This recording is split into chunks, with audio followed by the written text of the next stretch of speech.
তিন তারকা বাদেই দল ঘোষণা করল নেদারল্যান্ডস। এদিকে এখনো চূড়ান্ত নয় বাংলাদেশের স্কোয়াড, তবে এবার দলে থাকবে না মেহেদী মিরাজ, বাদ পড়তে পারে নাইম শেখও, তার পরিবর্তে রাখা হতে পারে সৌম্য সরকারকে।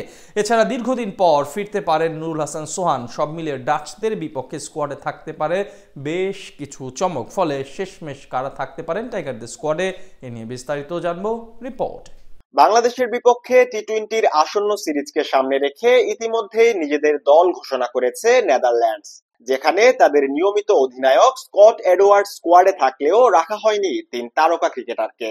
বাজ ডেলেডে, মাইকেল লেভিটের মতো অভিজ্ঞ অলরাউন্ডার এবং আগ্রাসী ওপেনার রুলফ ফন্ডার মেরোয়ার মতো দলের গুরুত্বপূর্ণ খেলোয়াড়রা থাকছেন না বাংলাদেশ সফরে। তবে 15 সদস্যের ঘোষিত স্কোয়াডে ম্যাক্সো দাউদ, বিক্রমজিৎ সিং এবং পল ফন মিকেরেনের মতো বিশ্বস্ত নামও রয়েছে। এছাড়া মুয়া ক্রুয়েজ, বেন ফ্লেচার, রায়ান ক্লেইন ও ফ্রেড ক্লেসেনের মতো তারুণ্যের মিশেলও চোখে পড়ার মতো। তবে নেদারল্যান্ডস দল ঘোষণা করলেও নিজেদের চূড়ান্ত স্কোয়াড এখনো প্রকাশ করেনি বাংলাদেশ। ফলে কেমন হবে টাইগারদের স্কোয়াড, এ নিয়ে তৈরি হয়েছে বাড়তি আগ্রহ।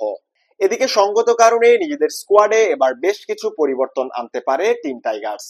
এর আগে সবশেষ দুই সিরিজে ব্যাকআপ ওপেনার হিসেবে স্কোয়াডে ছিলেন নাইম শেখ।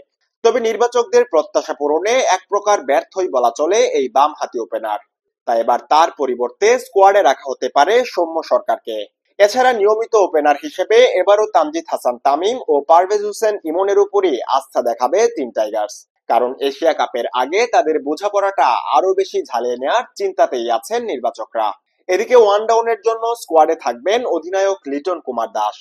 এশিয়া কাপের আগে নিজেকে প্রস্তুত করার এই সুযোগ কাজে লাগানোর কোনো বিকল্প নেই টাইগার কাপ্তানের। এছাড়া এবারও মিডল অর্ডারের শুরুর জন্য ভরসায় থাকতে পারেন তাওহিদ হৃদয়। তবে 5 নম্বর পজিশন নিয়ে তৈরি হয়েছে শঙ্কা, কেননা ব্যক্তিগত কারণে বিসিবির কাছ থেকে 15 দিনের ছুটি নিয়েছেন অলরাউন্ডার মেহেদী হাসান মিরাজ। ফলে আসন্ন নেদারল্যান্ড সিরিজে তাকে দেখা যাওয়ার কোনো সম্ভাবনা নেই। তাই তার পরিবর্তে এবার সুযোগ পেতে পারে নুরুল হাসান সোহান।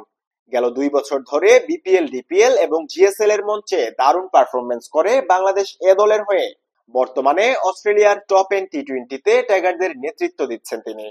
সবকিছু ঠিকঠাক থাকলে এবার জাতীয় দলের স্কোয়াডেও বড় চমক হতে পারেন সোহান। এছাড়া মিডল অর্ডারের শেষ দিকে স্কোয়াডের গুরুত্বপূর্ণ দুই ব্যাটার হবেন জাকের আলী অনিক ও শামীম হোসেন পাটোয়ারি। সম্প্রতি ফিনিশিং রুলে নিজেদের সক্ষমতা প্রমাণ করে দলের নিয়মিত সদস্যেই পরিণত হয়েছেন তারা। এরপর স্পিন বিভাগে থাকবেন সহ-অধিনায়ক শেখ মাহেদী।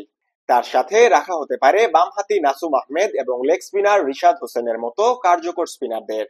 অন্যদিকে পেস ইউনিট নিয়ে কিছুটা দোলাচলে পড়তে পারে নির্বাচকরা, কেননা এই বিভাগে মোটামুটি সবাই আছেন দারুণ ছন্দে। তবে তাসকিন মুস্তাফিজ এবং তানজিম সাকিবের জায়গা একেবারে নিশ্চিতই বলা চলে। পাশাপাশি অলরাউন্ডার হিসেবে টিকে যেতে পারেন মোহাম্মদ সাইফুদ্দিন। এছাড়া স্কোয়াডে থাকতে পারেন শরীফুলের মতো দুর্দান্ত পেসার। আগামী 30 আগস্ট সিলেট আন্তর্জাতিক ক্রিকেট স্টেডিয়ামে পর্দা উঠবে সিরিজের প্রথম ম্যাচটির।